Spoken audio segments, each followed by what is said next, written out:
પોતાના હકની લડાઈ લડવા માટે અહીંયા બધા જ ભેગા થયા છો, ઉપસ્થિત છો એવા સૌ આંગણવાડી કાર્યકરોનું જેણે કાયમી મનોબળ પૂરું પાડ્યું છે. જ્યાં સરકાર સામે લડવાનું હોય લડ્યા બેન ચંપાબેન, નીરુબેન, બેન રેખાબેન, પુષ્પાબેન, મધુબેન, શમિષ્ઠાબેન અને આપ સૌ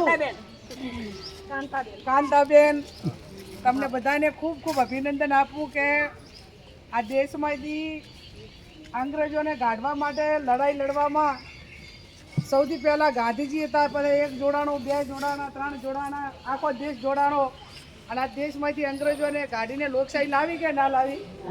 ગાંધી બાપુએ કાંઈ કોઈ હથિયાર નહોતા લીધા, એમની ન્યાયની લડાઈ હતી અને ન્યાય સામે અન્યાય સામે ન્યાય મેળવવા માટેની એમની જે લડાઈ હતી એમાં સમગ્ર તમામ સમાજના તમામ ધર્મના લોકો ભેગા રહ્યા.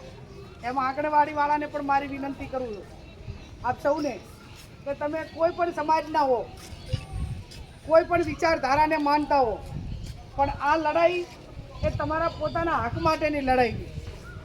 ઘણા બધામાં એ પરિવારોમાંથી આવતા છે કે માત્ર તમને આ જે માનદ વેતન મળે છે એના ઉપર જ તમારું ગુજરાન ચાલતું હોય. અત્યારે કેટલું મને લાગે 10,000 માનદ વેતન, એમાં 50% કેન્દ્ર સરકાર ને 50% રાજ્ય સરકાર. હા, એટલે ગણો ને કે આમ 55-45 પ્રમાણે 45 રૂપિયા કેન્દ્રના અને 55 રૂપિયા રાજ્ય સરકારને. આ પણ કેટલી બધી લડાઈ લડ્યા. ત્યારે આંગણવાડી કાર્યકરોને કામ બીજો રેગ્યુલર કર્મચારી કરે એનાથી પણ વધારે કરવાનું.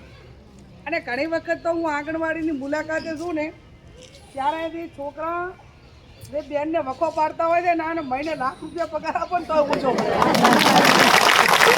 અને એક ઘરનું બાળક હોય તો એની માં ધક્કો મારીને આંગણવાડીએ કાઢે ને કે નિહાળે કાઢે અને એમ કે અહીંયા તો તને એમને હાથ જવા માટેનું હોય ને એવું. અને એ તમારી જે એક વિશાળતા અને તમારી જે સહન એને બાળકને સમજાવવા માટેની જે એક તમારી કામ કરવાની જે સિસ્ટમ છે અને એક સહનશીલતા છે એ ખરેખર દાદ માગે. અને એના ઉપરથી હું તમને કહું છું કે જે મા પ્રેમ આપે અને એક સ્ત્રી તરીકે જે આપણું એક હૃદય હોય બાળક માટે એ સૌથી એનું ઉદાહરણ પૂરું પાડતા હોય તો એ આંગણવાડીની બહેનો પૂરું પાડે. ત્યારે આપણી લડાઈ લડવામાં ભૂતકાળમાં પણ મેં ક્યાંય બાકી રાખ્યું નથી. અત્યારે કોઈ ચૂંટણી નથી અને એનો કોઈ માહોલ પણ નથી, પણ એટલું હું ચોક્કસથી કહીશ કે એક સ્ત્રી તરીકે તમને ન્યાય મળે એમાં ભૂતકાળમાં કે પીછે નથી કરીને વર્તમાનમાં આવનાર સમયમાં પણ નહીં કરવું એની હું તમને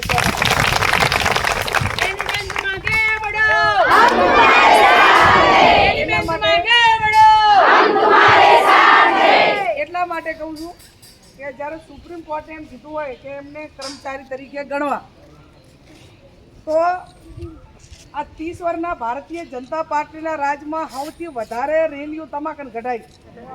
વસ્તી ભેગી કરવાની હોય ત્યારે અમે તો કોઈ દાડો તમને કહેતા જ નહીં. અમારા કુટુંબમાં નોકરી કરે છે ને તો એ અમારા ઘરેથી 10 જણા લઈને ભાજપની મિટિંગ બધાય તો અમે કદી ના પાડતા નહીં.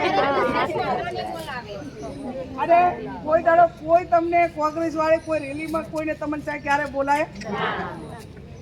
એ ટાઈમે પૈસા વધારવાના હતા. એ ટાઈમે મનમોહનસિંહ સોનિયાજીની સરકાર જ વધાર્યા હતા.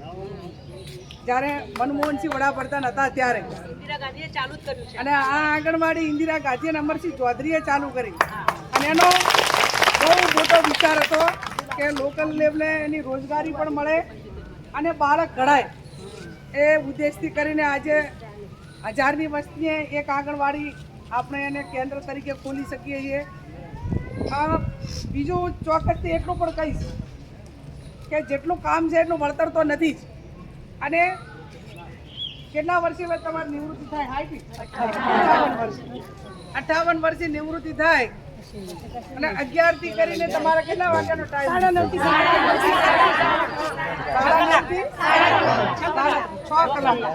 6 કલાક. હવે 6 કલાક આટલું કામ કર્યા પછી પણ એનું કોઈ ભવિષ્ય ના હોય તો હવે પછી ના આંગણવાડી નોકરી કરીને બીજું તો કઈ ધંધા પાણી સેટ ના થયું હોય અને પછી હવે વહુ કેવી આવે ને છોકરા કેવા હોય અને આમાં કાંઈ એ પણ એક મોટો પ્રશ્નાર્થ અને પ્રશ્નાર્થ છે એટલા માટે કરીને તમારી જે માગણી લાગણી સરકાર સુધી પહોંચાડશું તમને પોતાને તમારો હક મળે અને એટલું ચોક્કસથી કે હક મળશે તો આ જે કામ કરો છો એનાથી પણ ઉત્સાહભેર કરશું એમાં પ્રજાને કે લોકોને તો એનું વળતર મળવાનું જ છે જે એક ઉત્સાહ ઉમંગથી હકથી કામ થાય એમાં કંઈક ને ક્યાંક ક્વોલિટીના બધામાં પણ સુધારો આવે પણ એટલું બધા જ તમે ખૂબ સારું કામ કરો છો અને બાળકોની સેવા કરજો અત્યારે હું મા અંબાજીના ધામમાં બેઠી છું મા જગદંબા અંબાજી તમને બધાને આપણને સહાય કરશે ભગવાનનો અવતાર છે અને એનું સેવા કરીને એને લાગણી આપો તો કુદરત પણ આપણા ઉપર રાજી રહે અને શરૂઆતમાં હું તો એમ માનું કે કેટલા 1000ના પગારથી આંગણવાડી ચાલુ થઈ ગઈ 275 તો આ 10,000 તો પહોંચવું દે અને 10,000 પહોંચવું એટલે ધીમે એના જો કાયમી એક રેગ્યુલર કર્મચારી તરીકે ગણવામાં આવે તો તમારી પાછલી જિંદગી માટે પણ એક જરૂરી છે અને આટલા કરોડો અરબો રૂપિયાના ખર્ચા થાય છે એમાં આંગણવાડીવાળાને કામને એક કાયમી કર્મચારી ગણવા માટેનું કંઈ ભારત સરકાર માટે કોઈ રાજ્ય સરકાર માટે કંઈ એવડું મોટું કાંઈ નથી કે ના થઈ શકે 100% થઈ શકે લડાઈ એવી લડો અત્યારે આટલા ભેગા થયા છો તમને ખબર હોય તો આપણે ગાંધીનગર જવાનું હતું એમાં બીજા કોઈ જિલ્લાની બહેનો નથી પહોંચી પણ બનાસકાંઠા પહોંચી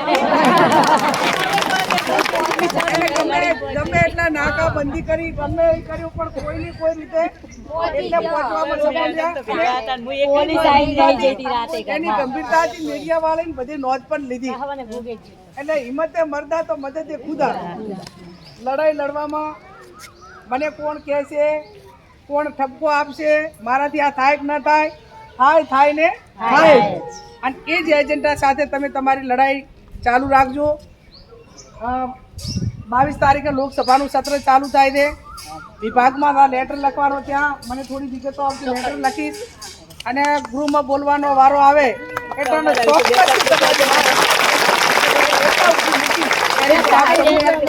ખાતરી આપું છું ફરી આપ સૌએ તમારી ધ્યાન સમજીને આ સ્વાગત કર્યું